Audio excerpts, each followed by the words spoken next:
In time, you're still tuning into News and Views with me, Salailo Makudir, and we're going to be kickstarting today's show with a very, very important conversation. Cape Town's housing crisis. We'll be putting a spotlight on that. We'll be asking a very, very basic question. Is enough being done to house the homeless in Cape Town? Are we actually building enough homes for people who live and work in and around the city? Simply just announcing plans after plans after plans, especially from Cape Town's municipality. So yeah, it's going to be a really, really interesting conversation because hundreds and thousands of people remain homeless in one of I know the country's biggest, most profitable markets, and there are a lot of people who are in the city's housing register, while working families. Increasingly being priced out of areas that are close to jobs and that are close to public transport. So a person doesn't take just one taxi or one bus to reach where they work. They have to take two or three or get an early morning train at 4 in the morning because living near the city has become that expensive. So we're going to be speaking to former MP and founder of the Transcendence Group, Faeiz Jacobs, who's going to be giving us more insight on that. Faeiz, good morning. Thank you so much for joining us. Welcome to the show. Greetings, Assalamu alaikum. Walaikum To salam. all the Walaikum salam. Yes, I think last week there was a big housing development conference, and I wrote an article about it. It's almost like how the colonialists uh, came together and carved up Africa, because that's what we're doing here. We take affordable and land, mainly for private development. The city government, the DA, has ruled us for 20 odd years, but the stats are very clear. Over the last 20 years, the DA government has not sold housing. Um, there are only less than 4,000 houses. Um, there's about 12,000 in the pipeline. Um, when the ANC government, the record was about 16 to 20,000 houses per annum. So I Mm, mean, as you get as you get more advanced, you expect them to increase that number. But what happens now is they talk social housing, but all the prime land in Cape Town is being used for private developers for profit and taking out Cape Townians out of the market. So they have all these smoke and mirrors. They talk about pipeline. They talk about they talk about land lease. But the reality is, no housing has been, or very little housing has been built. mm, Um, look at how they get 2 billion rand annually from national government, and they don't spend that housing. And so we have unions are out of the market. I think that is the big issue that I've raised. That mm, that last week was a housing show, but there's no proof, there's no key, there's no device. It's not affordable for South Capetonians to own land and to build houses. Um, I mean, now observe it, you get a small flat, one bedroom for 2 million rand. So Capetonians are out of the market. They say it's a good thing because it works, but it only works for a few. It doesn't work for all of us as Capetonians. That's why the constitutional judgment court said that the Tafelberg judgment, but they're still doing. Every week, you see the city of Cape Town advertising, selling off allocated land, and they say it's for social development. But our people can't afford social housing. That's 2 million rand small flat. That's not catering for the majority of South Capetonians that's earning on average 15,000.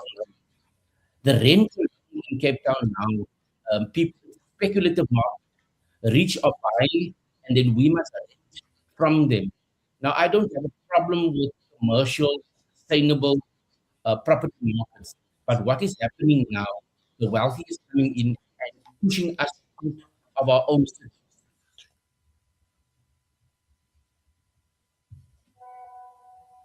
Mm. I want to, come to, I think, back to the argument that you made that Cape Town doesn't really need another housing show.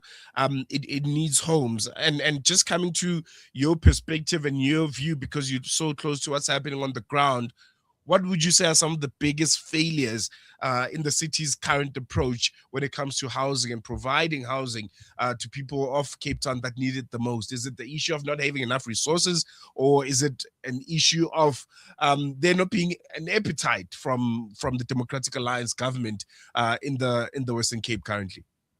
Yeah, look at the latter.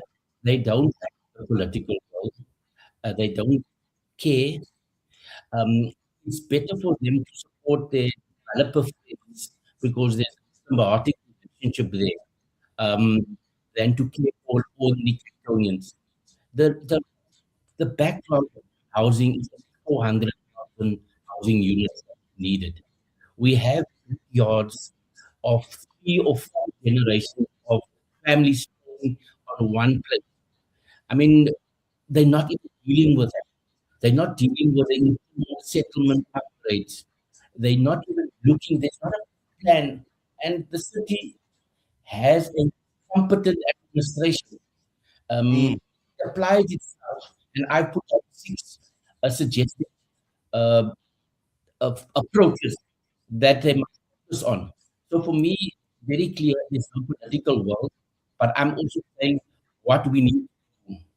We need to design back because our families earn 10,000, 15,000, 20,000 rand a month. So mm, that's affordable. What can we build for that amount? And if, like my daughter, she's starting out 27, professional, uh, got um, a graduate qualification, but she can't afford a house because everything is over 2 million rand. So we must reverse engineer backwards. Banks, investors should say our our future is bankable. I'm not talking only about informal settlements and backyards. I'm talking about young families who want to start. Um, we need to have a, a affordable contract which says that Cape Town must prioritize Cape Townians.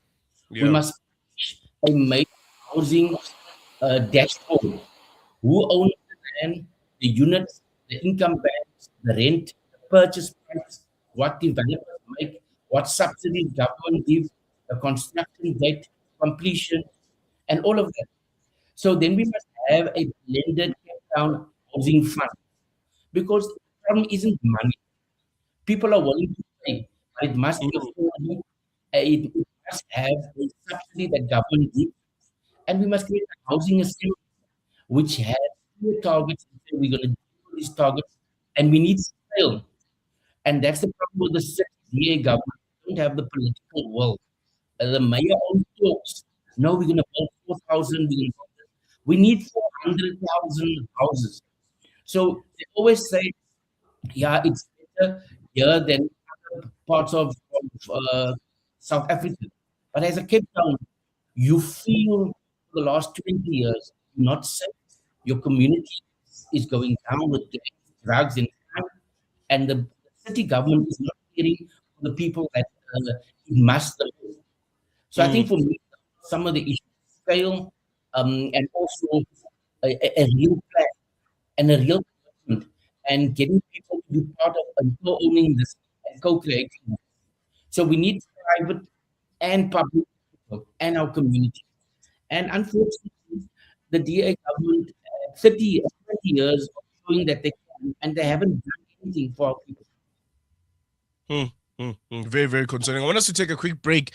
When we come back, I want to chat a bit about some of the plans. You mentioned that the city says it has a pipeline of more than 14,000 affordable housing opportunities. I want to look at that and why it is not believable, and also the issue around people being priced out of living in and around the city. How widespread is that, and how can it be mitigated? But we'll touch on those very, very important points after this short break.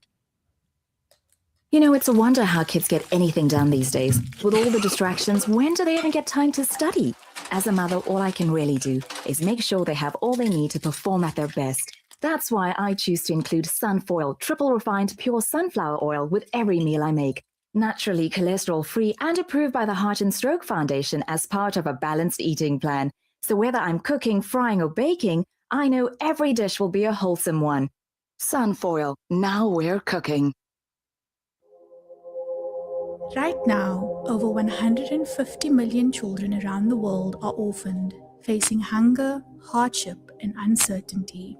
With Islamic Relief's Orphan Sponsorship Program, you can provide a child with access to education, nutritious food, essential healthcare, and a safe home. Your sponsorship is not just support, it's hope, security, and a brighter future. Be the reason an orphan child smiles again. Sponsor an orphan today with Islamic Relief. Discover the Africa of your dreams and surround yourself with her spectacular beauty. Relax beneath her serene sunsets and explore wildlife at its natural best. It's where the pride of Africa comes together. The Kwantu Private Game Reserve. Get to know the Big Five or cruise on an elephant safari game drive. Interact with lion and tiger cubs and enjoy world-class halal cuisine while we pamper you during your 5-star stay. Indulge in the true African experience. For reservations, call now on 042 203 1400 or visit kwantu.co.za.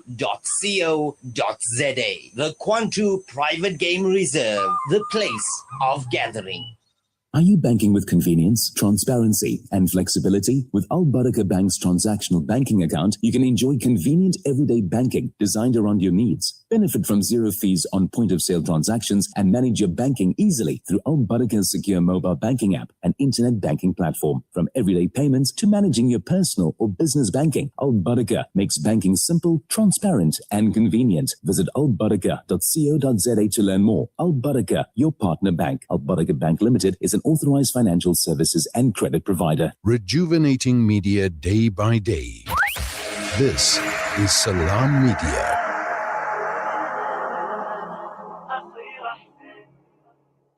It's 18 minutes past 8 Central African time. You're still tuned in to News and Views with myself, Salailo Makudere. And if you just joined us, I'm still in conversation with former Member of Parliament and the founder of Transcendence Group, Faeiz Jacobs. And we're having a conversation around Cape Town and the housing crisis in that part of South Africa. It's been the conversation for a while now. People in Cape Town have been trying to make the rest of the country aware of the realities of homelessness and expensive housing. That's just unattainable, especially closer to the city center. And I think it's getting out of hand now.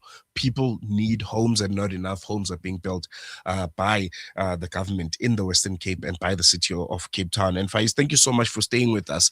Before we went on to that short break, I wanted to chat briefly about some of the plans. You hear about the projects that the city of Cape Town constantly announces, the amount of houses that they have on the pipeline. I think the last one was around 14,000 affordable housing opportunities that the city says they are on their way, they're in the pipeline, and they're in the planning phase.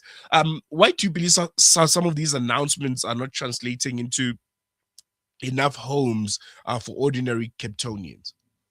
Yeah, look, it's election time, so that's what's happening here. They did this about 4 or 5 years ago, just before the last elections. They also had a housing in Daba, and they also promised, first of all, 12,000 houses is not going to cut it if we have a backlog of 400,000. But second of all, they've only built, for the last 3-4 years, they've only built 5,000 houses. So the pipeline is just that. It's just talk, because the mayor knows that is the election issue. They do polling. They know what our concerns are. But they've done it already. We as Cape Townians have seen this housing in Daba last time, where they also made empty promises. But what happens, their model is very clear. They sell off Cape Townian land, public well-located land, to big developers and maximize their profits. And then that's their whole governance model. So they use the municipal infrastructure grant to build infrastructure, to build pipes, to build all of those things, but they don't deal with spatial inequality. They have Mm, not dealt with the Cape Flats, for example. There's well-located pieces of land, and all our NGOs, all our communities are saying, hey, like in the past, we can, if you release land, we can put sweat equity, we can build. Our people know how to build. Um, Give us the subsidy that government gives. Government gives 150,000 rand subsidy for young people. Now you just need land, and those young people have family that can build for them. That's how we used to build in the past. But they mm, don't take that model. They don't listen to us. They don't care about what we are saying on the ground. What they do, they meet in Century City and carve out our land, the well-located piece of land. So this one is going to that developer, this one is going to that, and then they create the illusion of social housing. It's the same like colonialists that's done that time, where the mm, Europeans came together and they then carved out the land for the natives, and then they say they're gonna govern them well. These Zionists here, we have been ruled by these by the Democratic Alliance for the last 20 years, and our lives haven't changed for the better. It's only those that live in well-located land, those that have are being looked after. But if you look at what is the plan for dealing with spatial inequality, apartheid, injustices of the past, none. You don't have a plan. We are fighting a city that is moving our people, that is in Bukaap, in mm, Woodstock, in where our people came from, where the Cape Malays originally came from, District 6. We are now have to buy on the margins, on the outskirts. Our kids can't afford, and I'm talking about qualified, competent, decent Cape Townians. We can't afford, because what happens? Cape Town is now, it's the rich, a playground of the rich and famous. We want mm, them to be taxed. They must be a well taxed, because what happens now? Our own places where we grew up is no longer affordable. So there's that resentment being built by Cape Townians. This plan of the DA is smoke and mirrors, I tell you. And we as Cape Townians are not even laughing for this anymore, because there's no political will to drive this thing. Where mm, is it? It talks about a pipeline. Where is it? How is it going to be developed? Who's going to get this? So this press conferences is not creating homes. When are we getting our keys? When is land going to be created that is translating into a home? When is we need a public register where the land gets sold, who's the private developer, and how it's going to be creating affordable housing. mm, A mm, house of 2 million rand isn't affordable for someone that earns a salary of 20,000. When are we going to eat? When are we going to transport? Because rent in Cape Town alone is 15,000 rand. So sure. people are literally, for a one bedroom flat in Cape Town or Observatory, a student pays 15,000 rand. So Mm, where we, and the salaries are not high in Cape Town. So that's the point. We need a affordability compact. We need to say that our housing is not only for profit. Yes, people can make profit, but what is happening now is exploitation. It's taking public land. It's using the words social housing, but it's not affordable. And then there's no program to deal with the legacies of the past. On the Cape Flats, there's more than 150,000 people staying in backyards. So my uncle in Anova Park or Langa or Rylands, their backyards are becoming places where the grandchildren are having their children. So there's 3 or 4 mm, generations, and they're not even putting infrastructure into that spaces. So that's what I'm saying. But the NGOs have already said we need this affordability plan. We also need a accountability on who gets to get what pieces of land and for what, and accountability around that. That local Capetonians must be given first preference around that. We need that dashboard. And then more importantly, we need scale. We also said that we need a financial housing plan, because banks can give us housing, the government can give us the subsidy, and so we need a broader, a wider approach to dealing with the housing crisis. Otherwise, mm, this is an epidemic, and people just can't afford, mm, and that's mm. not right. And it's becoming quite concerning to see the city have so many foreigners, people from all over the world coming in, flocking in, enjoying the beautiful city of Cape Town, but the ordinary people are priced out of it. They kind of enjoy these spaces that historically and currently belong to them. It's their city. I want to come to an argument that you made, the argument around affordability. You said it must be measured against what ordinary families actually earn. From your perspective, what should a genuinely affordable home look like for a family in Cape Town earning, let's say, 10,000 to 20,000 rand a month? Okay, so let's start with what we have. Government, our government is a progressive government that has a subsidy for first-time homeowners. So if I'm a new family, young family that wants to start out, I've just recently married, I maybe have one kid, then government gives you a housing subsidy in the form of PLISP for 150,000 rand. So that's not a lot in the housing market, but it's a leg up. Then that money could be used as a deposit for a banking or housing solution. But to build a house in well-located, in public land, that land is relatively cheap or free, then what we need to do is to identify. So we can't just build RDP houses. We need to have multi-level houses, like flats, like any modern city. So I think Cape Town is also ready to say, I'm ready to live in a 3-bedroom flat, which is maybe 70 squares, a decent toilet, and all of the amenities there, park close to my, then we build those. But what is happening here in Conradi, for example, in Pinelands, that was meant for social housing, but now it's priced out. So a 1-bedroom small flat is now 1.5, 1.2 million rand. So 2 million rand is 20,000 rand monthly bond. So we can't afford, if we earn 20,000 rand, and that's not the medium average wage here, it's probably more closer to 15,000. So what we need to do is the affordability criteria.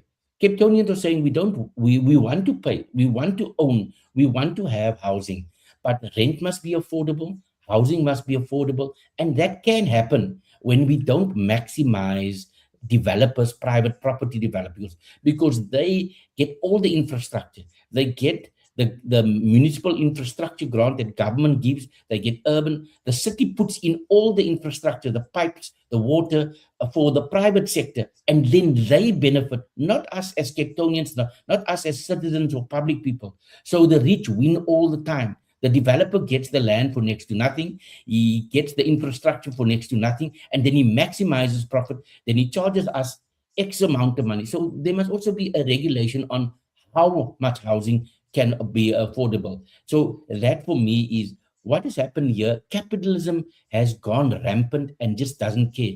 And we have a political system here in Cape Town that really doesn't worry about the people, because the developers are the friends of the DA. You get your funders, your donors, so that's what their priority is. Not you, the ordinary Cape Townian, the one that's working to build the city, the one that is caring for the city, the one that is the bricklayer, the teacher, the educator.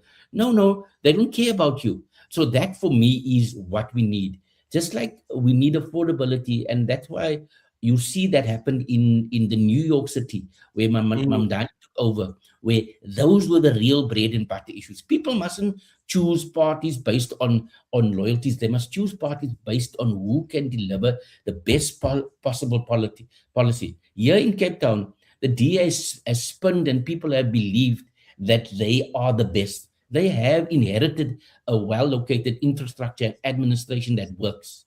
And we are saying that must continue working, but not for a few. It must deal with historical legacies. It must deal with justice. We must have a jihad against poverty, and we must be able to close the gap on housing. And housing must become affordable. I mean, it's a constitutional right that was entrenched, that our property was taken away from us during slavery. Our land was dispossessed when our people was here.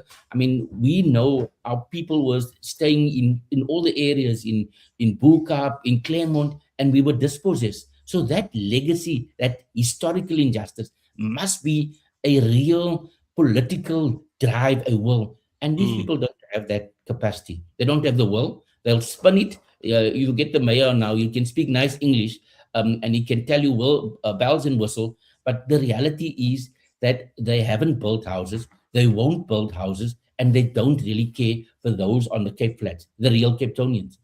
And that resentment is coming because now we see all this wealth and this affluence around us, but we are getting progressively dispossessed in this, and we disenfranchised in this environment. So things are not as rosy here in Cape Town. No, most definitely. Faeiz Jacobs, former member of parliament and founder of the Transcendence group. Thank you so much for chatting to us. I think this conversation does need to continue because you can feel it. You can see it when you go to Cape Town, that the city's face and the feel and what it should be, it's fading away. It doesn't look like a city for Cape Townians anymore. It has been taken over. We love visitors. We love tourists, people coming from all over the world and hearing different accents, but there needs to be a core. There needs to be a soul to the city. And unfortunately, the people who the city belongs to are being priced out of it. So I think a very important conversation. Thank you so much for joining us, and I think for unpacking, I think the intricacies that I think the rest of South Africa might not understand about the housing crisis in Cape Town. Really appreciate it. Thank you. There you go. And with that, we're going to take a quick break. News and Views will be back with you after this. The following is a paid